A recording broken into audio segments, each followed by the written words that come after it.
Hello and welcome to another budgeting video. So we're going to be chatting about my spending in March and then what my plans are for April. So I wanted to start off this budgeting video with a few housekeeping things. So first off, in terms of my no buy, which I set up for this year, March was a good month. My spending was relatively low. I did do spending outside of the budget, as you'll see in my vlog that I just posted. I'm under contract for a house, so I have savings, so I put aside money for the earnest deposit, but outside of that my spending was relatively low overall, so that's been nice because I think in February I had a bunch of expenses once again, so I felt like I was spending a lot of money, so I felt a little better outside of the earnest money disappearing from my net worth about things, so that's good in that regard. And then in terms of what my plans are going forward in terms of spending, April should be an okay month in terms of spending. So there's a few things happening. There's the Sephora VIB sale, which is happening right now actually, and I made a few purchases today, so I'll show you guys that. But I am taking a more measured approach this year in light of just my low / no buy year commitments, and then of course the economy, which I'll talk about in a second here. But for those reasons, I am just getting things that I absolutely need or things that I know for sure I will use, and enough so that it lasts me until the next sale, which is in 6 months. So we'll talk about, as I said, what I purchased in a few. And then in terms of the economy in general, so in preparation for this video yesterday, I made some notes and it was all doom and gloom because of the tariffs and the way the stock market had sunk. I would say maybe about 80% of my assets are in the stock market because I don't necessarily believe in sitting around on a bunch of cash that doesn't have immediate use, of course, besides an emergency fund. So because of that, my net worth took a huge hit, and for a second there the economy looked like it was teetering towards a recession. However, literally just like an hour ago apparently the tariffs now have a 90-day hold in place, so then the stock market basically skyrocketed. I don't think it's back up to previous levels, but it's definitely significantly better than it was literally an hour ago. So I guess things are looking okay, but still might end up being terrible. So in light of the uncertainty, as everyone's been saying, I think it's a good idea to just be moderate in terms of finances and spending and whatnot. I am buying a house, like I mentioned, so it's a little bit of a weird time to be doing that. So we'll see how this all shakes out. But yeah, so those are my feelings on what's happening currently. Let's move on to March spending. So starting off on the variable checking account side, I had a starting balance of $400. Salary was $1,493, and then I did get some extra income here, so $175, and that was reimbursement from Delta. I think I mentioned to you guys when I got back from my Christmas trip in Europe, I was forced to check my luggage, and then my luggage got broken into, and some of my costume jewelry got stolen, which I didn't think anyone would ever feel the need to steal that, but anything that looks shiny, of course, is at risk for being stolen. So lesson learned not to leave that in your carry-on luggage or anything that has to be checked as a result.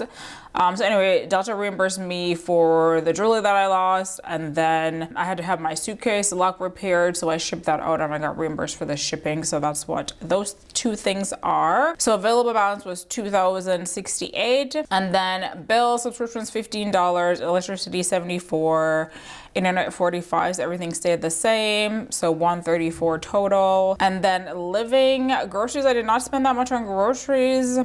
Don't really know why, honestly. $264. I think March was at least 4+ weeks, so I guess I just already had food from before and did not feel the need to buy more, I guess. Gas was also low. That was $58 as well. And I think, actually, no, remember, I had gone on a couple of trips in March. They've already forgotten that fact. That's interesting.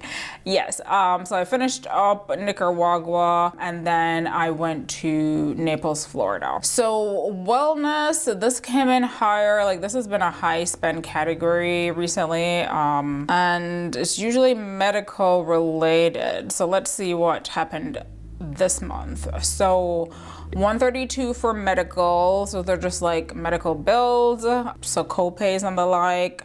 Therapy was $145. Eye care $254, so I bought 6 months worth of contact lenses. I alternate between contact lenses and glasses. Most of the time I wear glasses unless I'm on vacation, so that's where that comes in. And then supplements, spent $21, and then medications I spent $11. For home, I had some extra cost here, so $64. Let's see, what was that? So I spent $9 on home supplies, and then I spent $57 to have my credit check for the mortgage loan application, which is interesting. So I was choosing between 2 lenders. The first lender did not require a fee for the credit check. However, they gave me a crazy high interest rate, like 7+%, when like the baseline interest rate was like less than that. So I went with the second lender, which did charge a fee, but they provided a lower overall interest rate amount. I will talk more about the loan and whatnot when everything is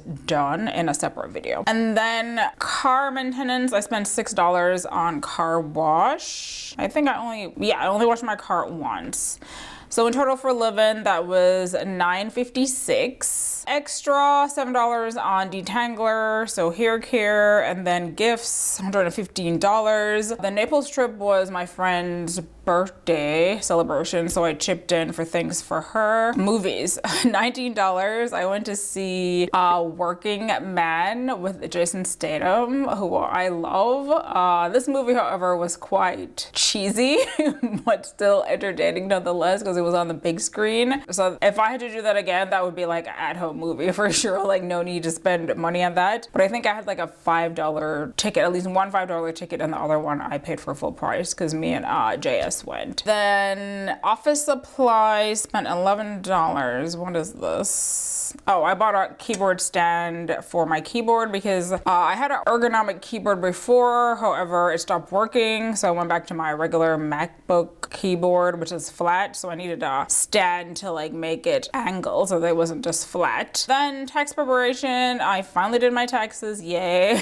I mean, like, there was a deadline, so I would have done it anyway, but I managed to get it done. I didn't wait till the last minute, so $142 for that. So extra $294, and then spending total $1,384, and then the ending balance in the account was $684. Then on the fixed checking side, starting balance was $963. The salary that I put in this account is $745, so available balance was $1,708. Then home taxes and fees, the usual $250, and then I had cell phone bill of $70, leaving me with an end balance of $1,388. So living took up the most spending this month.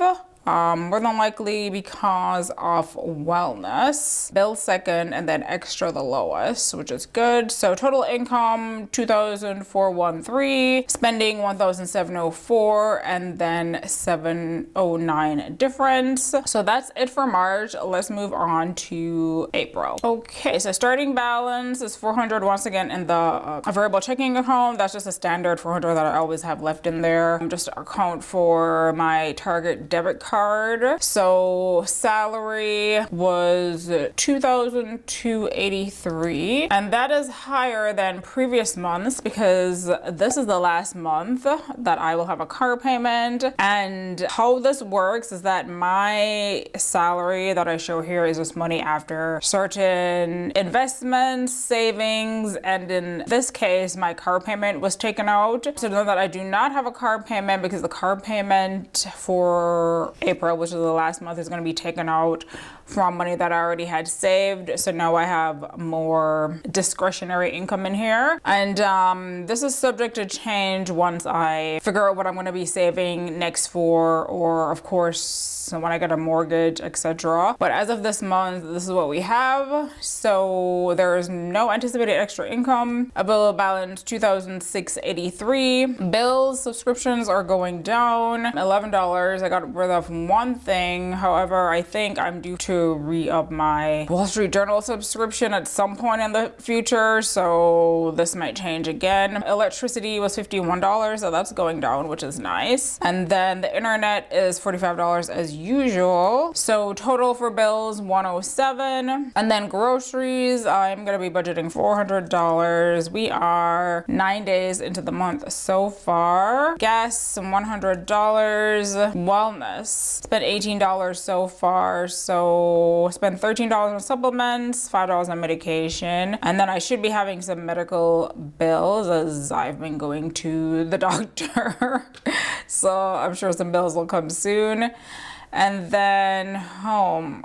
So this is another mortgage related cost. So $550, that was for the appraisal, which has not occurred yet, which I'm very much interested to see how much it appraises for, you know, in light of the economy and whatnot. And, you know, I don't know what the status is of housing sales, if they've been trucking along through all this turmoil or whatnot. So we'll see how that goes. And then nothing for car maintenance. So total living $1,068. No extra. This is where things, you know, can go awry sometimes, but like I said, I'm trying to reel it in. So these three categories here are going to be things related to the Sephora sale. So I set a budget of around $500, and so far I have spent $486, and I plan to buy a couple more things online, and then once I get everything in, which is I already have some things in today, so starting today up until I get everything, I'm gonna try everything out and then decide if I want to keep it or not. This I have been doing for a while now, because I, you know, in the past you'd be like, oh well, I'll just keep it, I already spent the money on it, but these products are way too expensive. So if they're bad, they're like going back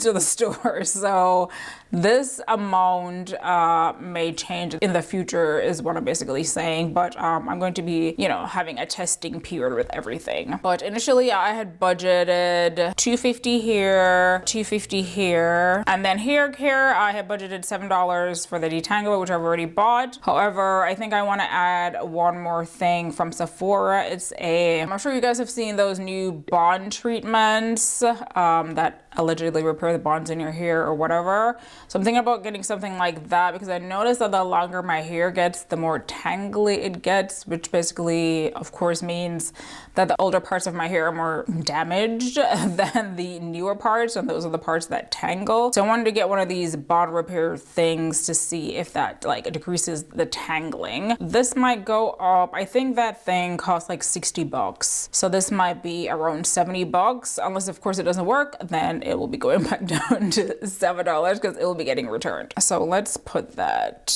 67, because there is like a discount of course, so it won't be exactly $60. Right now I'm Sephora VIB, so no longer Rouge, because I have been cutting back on toiletries in particular, so there's that. Total so far anticipated in extra is $567, spending $1,742, and then end balance $941. And then I'm going to take a quick break here to talk about what I got from Sephora. If you do not want to see that, then there will of course be timestamps and you can move on to the rest of the video. Okay, so first thing that I got from Sephora today when I went into the store, I was browsing around, like I was in there for like at least an hour. I wanted to take my time, look at a few things that I had my eye on, decide what and what I didn't want anymore, but this caught my eye. So this is from Joe Malone. It's a 3 cologne set. So it has this new fragrance called Beach Blossom, which smells really good. It's like a coconutty, beachy scent. And another one that smells really good is frangipani flower, which I've never heard of, but that smells good as well. And then it has my tried and true wood sage and sea salt cologne. So I figured it would be nice to get all 3 of these together, because if you buy them individually, they're like 20 bucks. Actually, no, they're like 30 bucks if you buy them individually.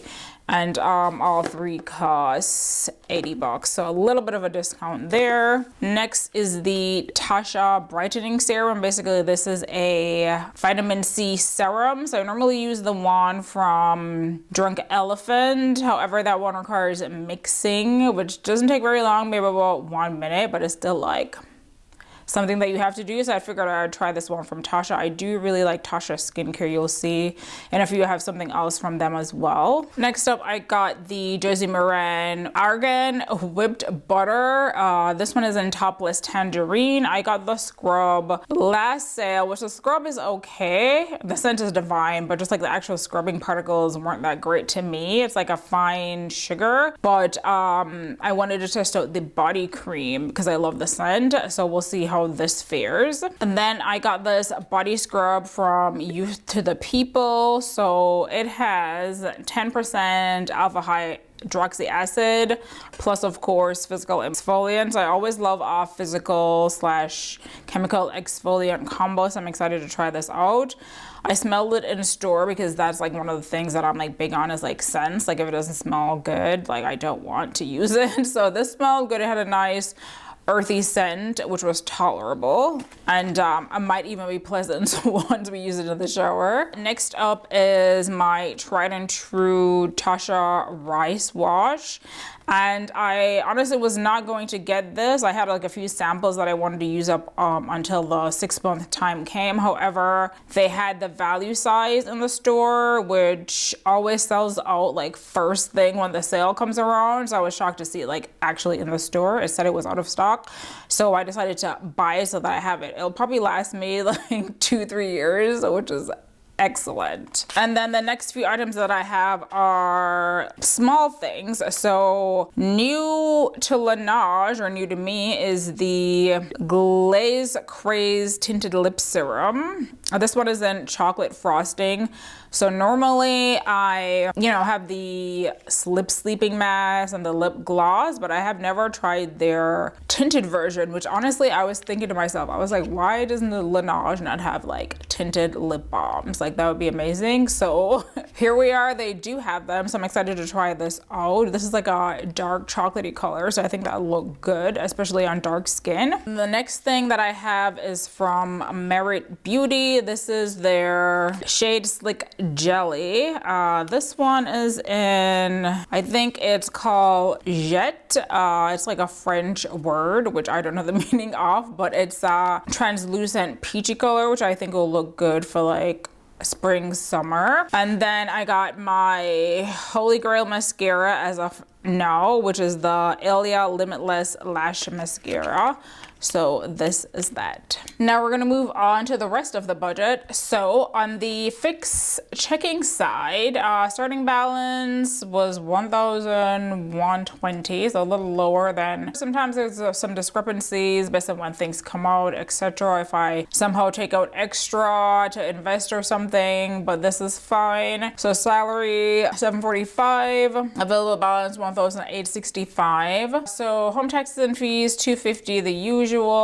Car insurance $434, and I pay that 4 times a year. And then internet, no, actually cell phone. I'm like reading the wrong column.